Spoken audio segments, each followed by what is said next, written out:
Hello, hello. It's Eric Arnold in the politics barn. That's right, here on this Sunday evening, the 28th of April. Oh, I've been badgered. I've been harassed via text and email and whatnot. When are you going to make another politics barn episode? No less than 3 people are, when are we going to have another episode? All right. Give the people what they want, right? As Ray Davies said, give the people what they want. Although I don't think you're going to like it very much, frankly. But we'll get into that. So, what is there to talk about? I guess the only thing to talk about politically is, will we have a new president in, 6 short months? Is that where we're at? Yeah, we're about down to it. 6 months out, and my conclusion is no, we will not, or maybe more to the point, no, Donald Trump will not be our new president, which is, I'm sure, what this audience absolutely does not want to hear. Why do I believe this? I mean, oh, well, now you said he had a chance. Yeah, I mean, I was feeling, somewhat optimistic. I came into this election cycle feeling he had no chance. But, he's been leading in the polls, even though, of course, now all those polls have tightened. The betting averages now favor the president, Joe Shithead. So, yeah, I mean, I'm not feeling so good about all that anymore. There was a CNN poll that just come out that shows Trump up by 6 points. 6 points nationally. You add in the other guys, he's up 9 points. 9 points, according to CNN. Yeah, right. Let's do whatever we do when we're happy. Run around, jump up and down, pleasure ourselves, do whatever. Whoopee! Now, I looked up what CNN's record of correctness is going back to the 2020 cycle. In other words, all right, do they have any track record of being accurate? And the answer is absolutely not. CNN, the poll is complete trash. They had 1 month out in 2020, 1 month to go. They had Joe Biden ahead by 16 points nationally. For those that don't remember, he ultimately ended up winning by 4.5 points. 1 month out, they had Biden up by 12 points. Well, that means that's good then, right? It's a total leftist poll, and if they've got Trump up by 6 now, he must be up by like 20. No, of course not. It just means that this poll that was taken, a week ago, is no more accurate than that nonsense poll they put out 4 years ago. CNN just has a bad polling outfit. It's either straight propaganda, in other words, they simply put it out to push you in a direction, getting you to think certain things, or they just are incompetent. It is possible that that's simply the answer, that they just don't know what they're doing. So, Trump is not up 6 points nationally. He's nowhere near up that much. He's not up at all, frankly, if you ask me. I'm now, why am I feeling this way? What happened? What happened to you? Well, a couple things. One, we actually had a poll here in Pennsylvania. We called it an election. An election. Oh, you didn't know about that? Yeah, I know you didn't, because most of you MAGA people didn't vote. Now, I don't know why that was, but you didn't. It didn't matter. They were unopposed, right? Joe Biden was running against nobody. Donald Trump was running against nobody. No, but Biden got more votes than Trump. He has significantly more, not at 1 or 2%. It was significantly more. Why? Explain that one to me. Why would the Joe Biden people, the Democrats, come out more and vote for Joe Biden than Republicans would come out and vote for Donald Trump? Neither was opposed. There was no reason to go vote. There was no competitive races on the ballot. But more Democrats dragged themselves out to vote for Joe Biden than Republicans voted for Donald Trump. For you inside baseball politic people, Pennsylvania is a closed primary. Closed primary. So you can't explain it away by saying that, well, the Democrats are just making trouble and crossing over and voting for whoever just to make a mess. They're not allowed to do that. Only Democrats can vote in the Democrat primary. Only Republicans can vote in the Republican primary. So I think that's significant. The fact that in the first election where Donald Trump's name was on the ballot and all these Trump people, which I've been told, they vote for Trump and Trump only.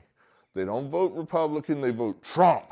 And my God, the first time they get to vote for this man who's been persecuted, who's been hung out to dry, has been run through the mill, whatever you want to say, and he loses. He loses here in Pennsylvania. To make it worse, 16.5% of Republicans here in Pennsylvania voted for Nikki Haley. She dropped out a month ago. She's still on the ballot, but these people just could not help themselves. They just wanted to pull that vote, pull that lever for anyone other than Trump. So he's got a real, say, Haley problem. I don't know it's Nikki Haley per se. These people just hate Trump. They just hate Trump. And that kind of leads me into my second thing that happened to me in the past 6 weeks since I made an episode, which kind of leads me to believe that Trump has no chance at all. None. These anti-never-Trumpers, they mean what they say. Never Trump. Never Trump. They don't care. They will burn it all down. They will happily have another 4 years of Democrat rule just so Donald Trump is not in the White House. They do not care. Some will freely admit that they think Trump would be a better president than Biden, and they're still not pulling the lever for Trump. Explain that one to me, would you please? Explain that. Well, I think Trump would do a better job. I just can't vote for him. What the fuck is wrong with you? Jesus. But, yeah, they wear their Trump hatred on their sleeve. They're proud of it. It's, and I don't even know it's Trump they hate so much. They hate everything about it. They hate MAGA. They hate the MAGA voter. They hate rural white people. I'll try to generify, that's not a word, is it? I'll try to make this generic to protect the guilty as to the people I was speaking with at length over a number of days here in the past few weeks. But it's the type of people that, you all know the people on our side of the aisle. They're the ones that don't believe anything. You know, in other words, they believe that Building 7 was knocked down with explosives. They believe that the Pentagon 9/11 attack was a hoax and they used dynamite to blow a hole in the building. They believe that they faked the moon landings, et cetera, et cetera, et cetera. That Kennedy was shot by a combination of the mob / the CIA / the Martians. You know, that type of thing. And so they sneer at those type of people and laugh at them. And then they think that everybody that supports Donald Trump is that kind of a person. And here's the ironic part about all that. Whereas these people that don't believe anything, you know, no matter what happens, they're right more times than the elitists, the Haley voters that sneer at those type of people. Oh, it's one of those conspiracy people. They're right more times about stuff than the sneering Haley person. Whereas the conspiracy guy, he didn't believe anything.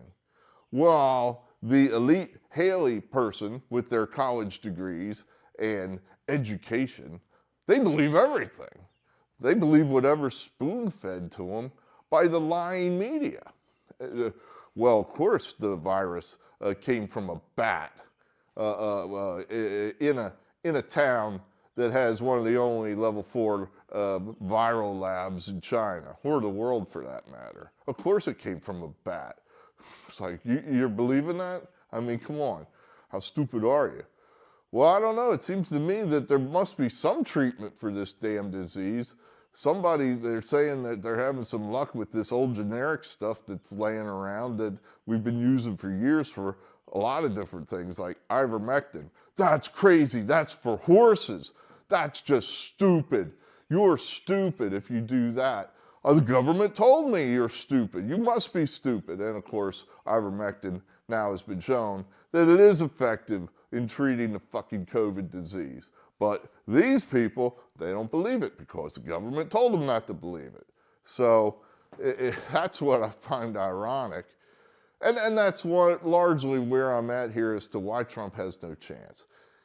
He is up against this massive propaganda machine that I don't know the world's ever seen its equal.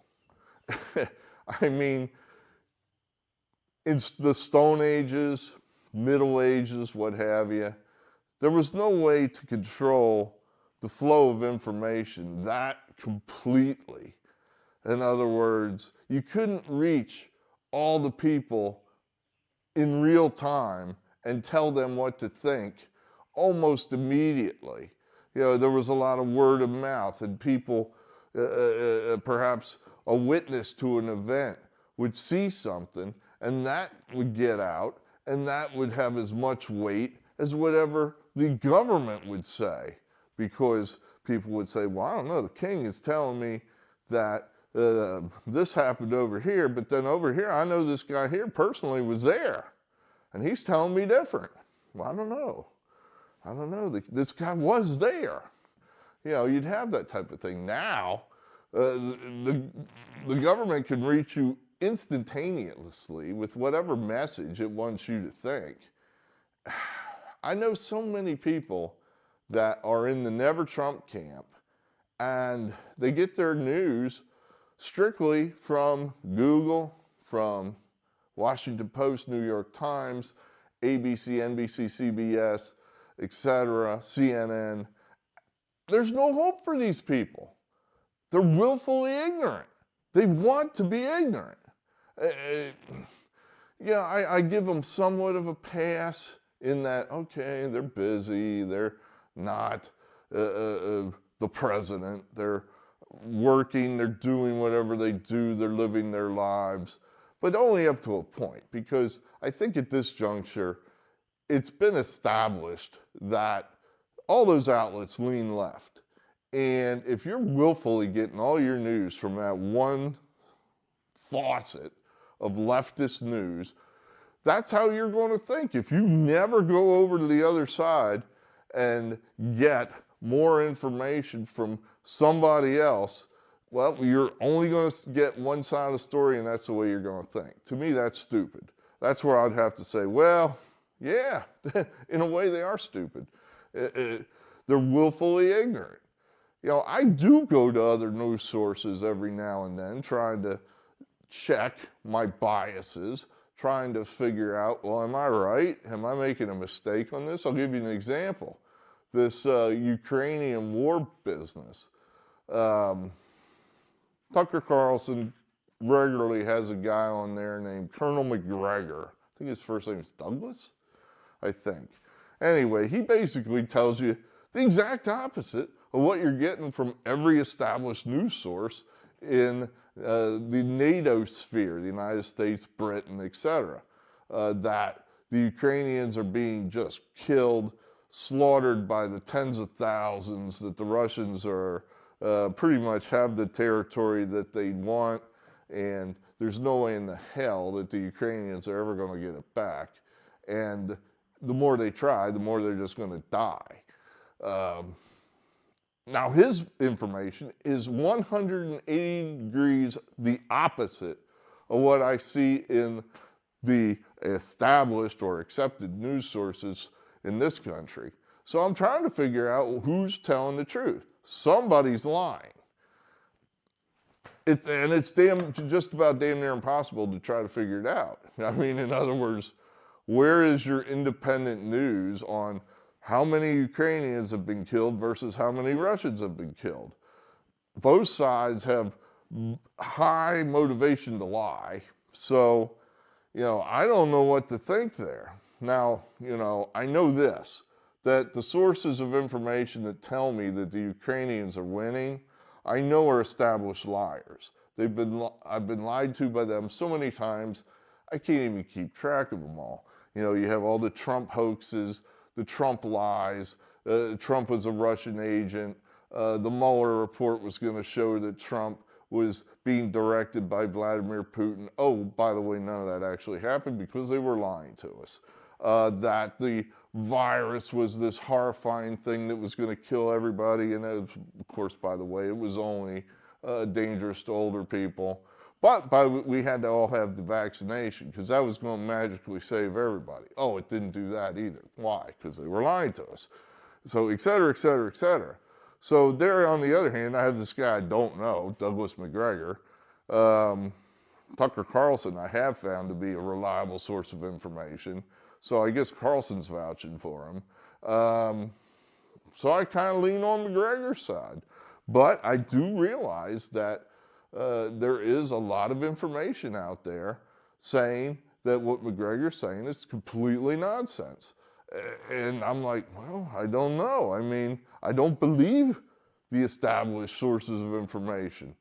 They've lied so many times. If they're telling the truth this time, I guess it's possible, but I don't believe them. There's no way for them to convince me because they're established liars.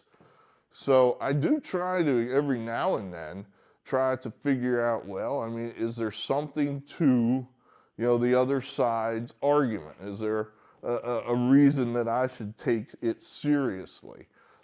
Never Trumpers don't do that. They never do that. They just, get their news from CNN and they hate Trump.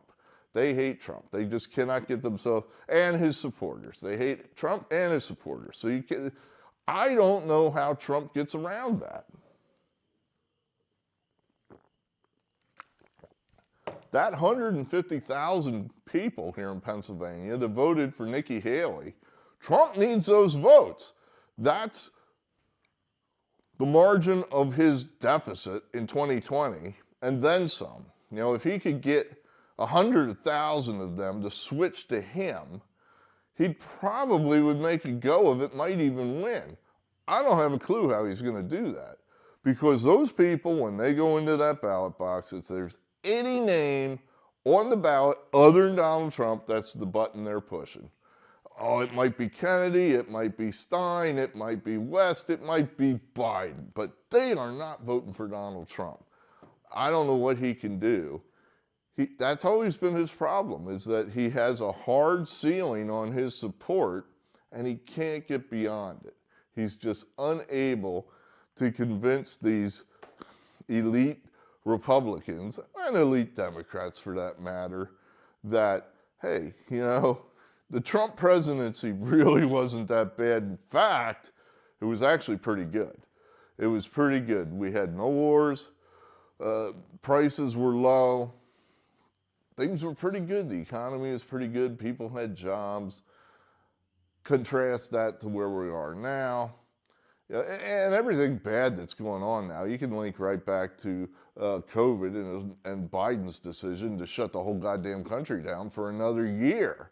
I thought he'd be smart. I thought as soon as he got in there, boom, all this nonsense would be lifted and the economy would come roaring back. He probably would be reelected in a cakewalk if he had done that. But, totalitarians are going to totalitarian, and they just can't help themselves. When they've got control, they're going to try to keep it. They're not going to give it back willingly. So, and I guess it figures he's going to get reelected anyway. So, basically, the whole COVID episode taught the authoritarians, hey, we can do this anytime we need to. I mean, next time we got a big issue that we want to ram down the people's throat that they don't like, i.e., say, the Green New Deal or climate change, the Green New Deal, we can just do it. They're already openly discussing that. Well, let's just have some lockdowns to establish these Green New Deal rules. We can clean up the atmosphere as if it needed it. We can do that right away, instantaneously. We'll just keep people from driving. They're talking about doing some of this nonsense. So, I don't know. That's kind of, I don't know. Like I said, I really don't know how Trump, could he put Nikki Haley on the ticket? Is that what you just said? I don't know. Would that help? I don't think it would. Never Trump means never Trump. And having Nikki Haley on the ballot, I think, would probably cause as many problems as it would solve. For example, you got Tucker Carlson running around out there. He's already made it clear that, A, Nikki Haley is a terrible candidate, a terrible person, and would be a terrible president. And he's right about all three. So we would lose some of those people that would probably just say, that's it. I mean, this is just too much. I can't do it. And it would probably balance out with the few never Trumpers that would come over with Haley. Maybe not. I mean, I'd certainly vote for Trump if Haley was the VP candidate, even though she's awful. It's like, yes, anything to try to stave off this wave of socialism / Marxism / communism that has been washing over us for the last 20 years. Jesus, I mean, it's almost over. It really is almost over.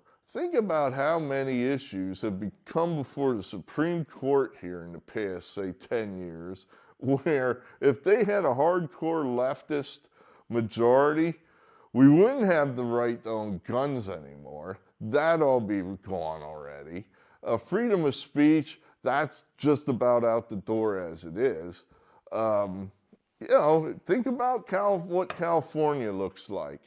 A bankrupt state where you can't say what you want to say, you can't do what you want to do. Canada will be like Canada. They're passing laws up there right now that prohibit open speech.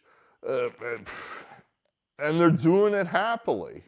It's a country that's simply decided, the majority of the people have just decided, we like telling the other minority of the people what to do. And we don't want to hear their stupid opinions. We don't want to hear it. We'll just shut them up. We'll make it illegal for them to talk. Which, I guess sounds great if you're in the majority. Of course, what these stupid people never think of is eventually when you have those kind of rules, somebody's going to come around to saying, we don't like what you're saying. We don't like you. Well, wait a minute, I'm on the team. I'm with you. I'm a socialist. I don't understand. Now suddenly you're against me? Yes. We don't like you suddenly, and we don't want you to talk. In fact, we don't only do we not want you to talk, we don't want you to work. We're taking your job from you. In fact, you can go sit in the corner and eat oatmeal for the rest of your life because you're canceled. You're canceled. Well, wait a minute. I'm going to court. No, you can't go to court. We did away with that. You were in those meetings. You were in those meetings. I remember. In fact, you even spoke. You said, yeah, I don't think we need court. Legal stuff, lawyers, that's just stupid. Let's do away with that. We don't need that. So, it's only a matter of time before it's your ox that's being gored. But, hey, Trump, he sends out mean tweets. I mean, he's so icky. So icky. Oh, let's see, what else was there? Jeff Blue wanted to know, why do college kids hate the Jews? Well,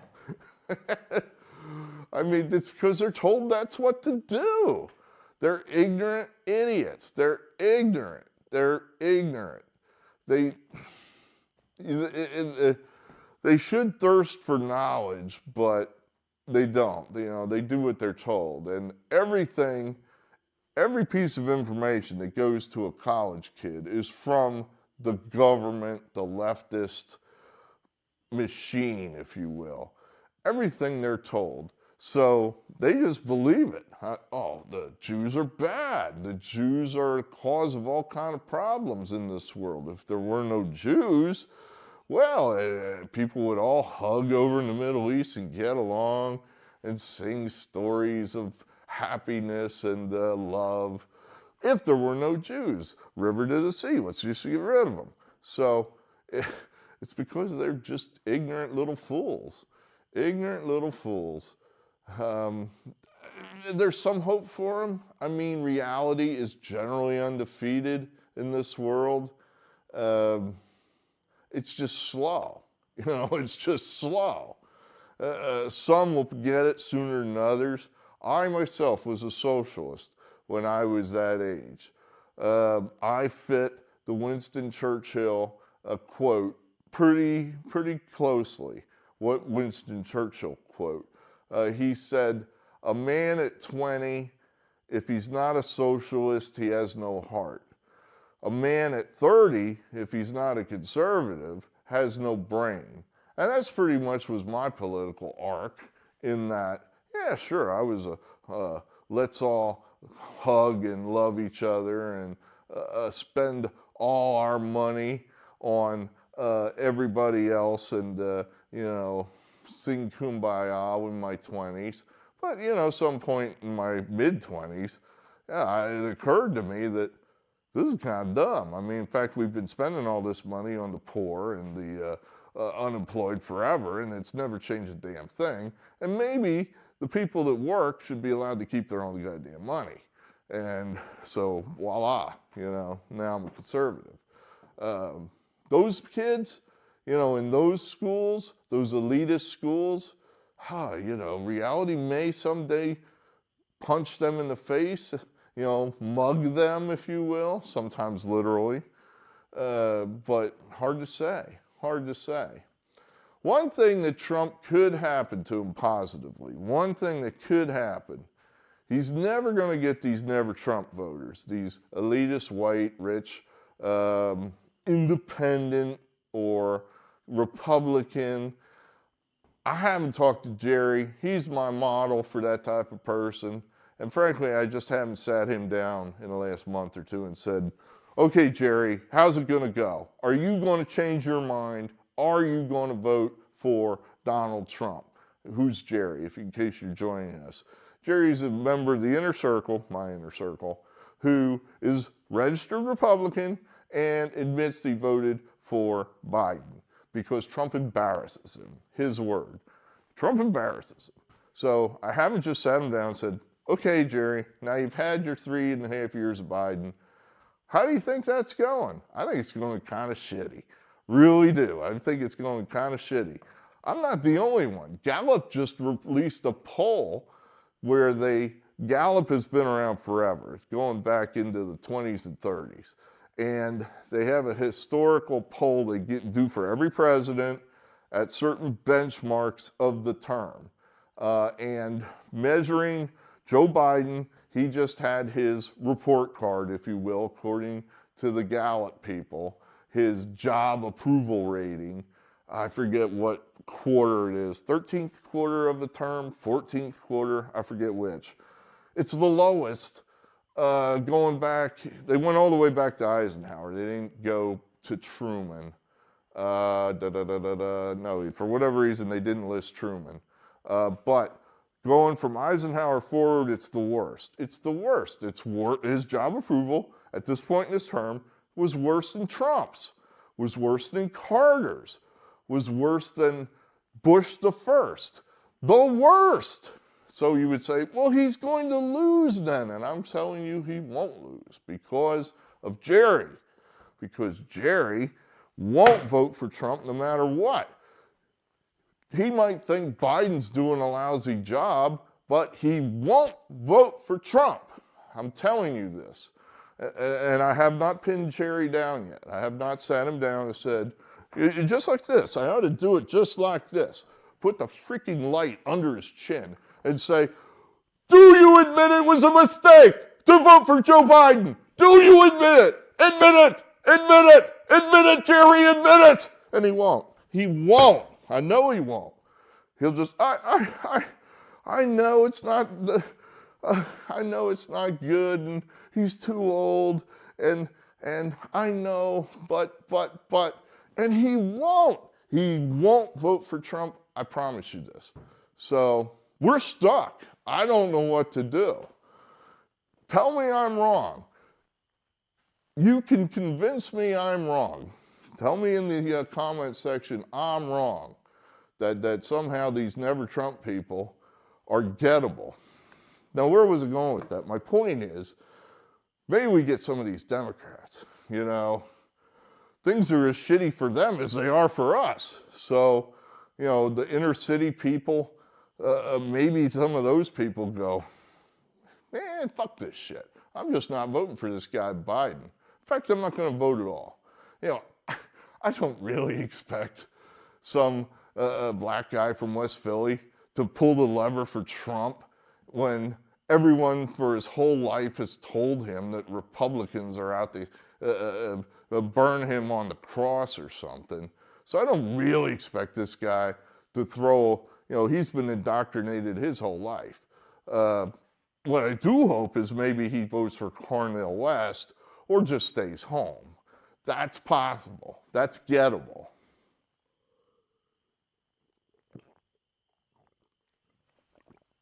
That's what we have to hope for, that enough of these Democrats are so frustrated with Biden that they just stay home. You know, that's the whole reason that Biden's been playing footsies with Hamas for the last 2 months, because he's got a whole bunch of we hate America people in his caucus that he's got to try to make happy. So he's got to play footsie with these we hate America people. You know, back to the Jews, Jeff Blue's question, you know, why is everybody out to get the Jews? I don't know. I honestly don't. I don't really traffic in Israel's politics that much just because I don't live in Israel. I don't care.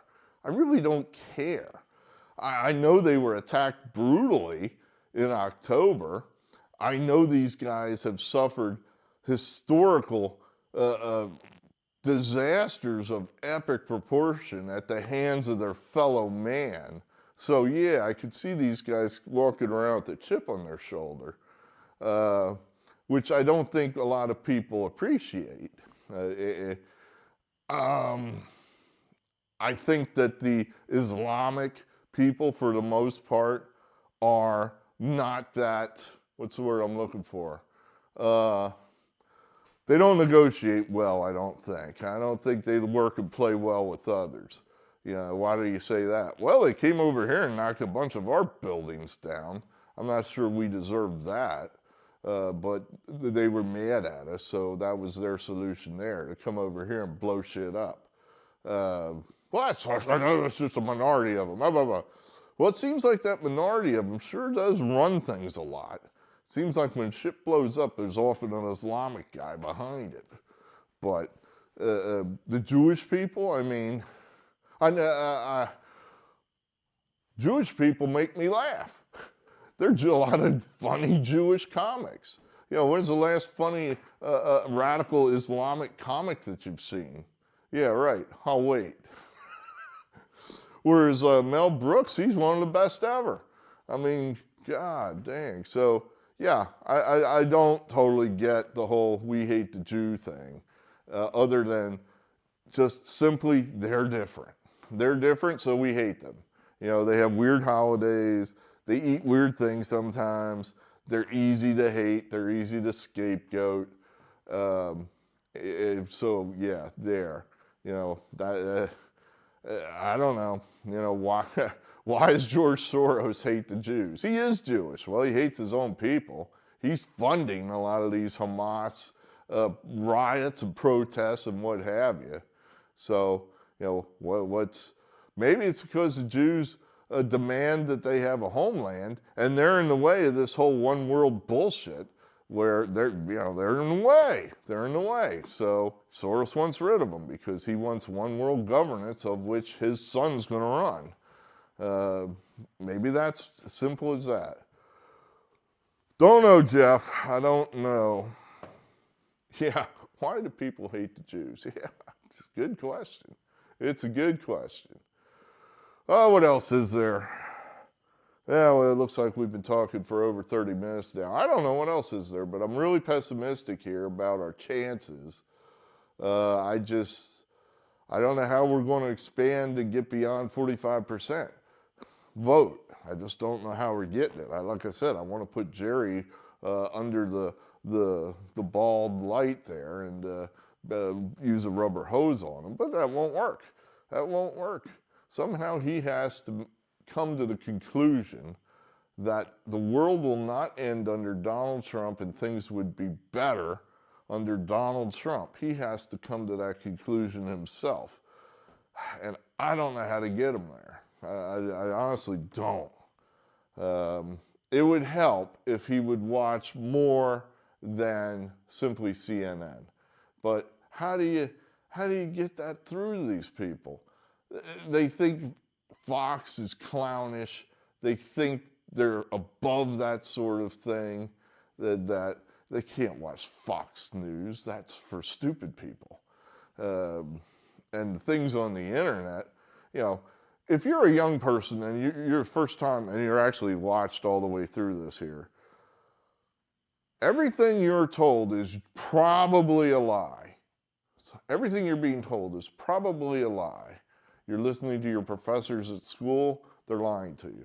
You're listening to a lot of what your teachers are telling you, unless it's 5 plus 5 is 10. And I'm not even sure they tell you that anymore. But in school, high school, if it has any kind of a political bent to it, they're lying to you. Your parents, could go 50-50 there. But certainly anything you get from the newspapers or the television, it's all lies. Well, who do I believe then? You have to try to consume a little from column A and a little from column B and make your own decisions. But if you're listening to somebody at the corner of a bar or, your buddy on the playground, you're probably getting better source of information from those people than you are from official sources, which is all propaganda. You got to think of yourself as you're behind the wall right now. You're in Germany, East Germany, in 1981. You're behind the wall, and everything you're getting from official sources are lies. That's how you got to think of it. So how do you educate yourself? Well, you avoid the official sources of news. That's how you educate yourself. All right. I don't know when the next episode will be. Whenever I guess the phone blows up enough and I feel like making an episode, or I change my mind, or something really pisses me off, then I guess I'll make an episode. Can't tell you when that's going to be, but there probably will be another episode at some point. Maybe it'll be from a prison cell. I don't know. Do they let you do that? I guess they don't. Otherwise, the J6ers would be doing it. So I guess they won't allow that. I believe in free speech. I don't think we're going to have it much longer, but I liked it while we had it. So, at any rate, I'm Eric Arnold. We'll talk again. Maybe.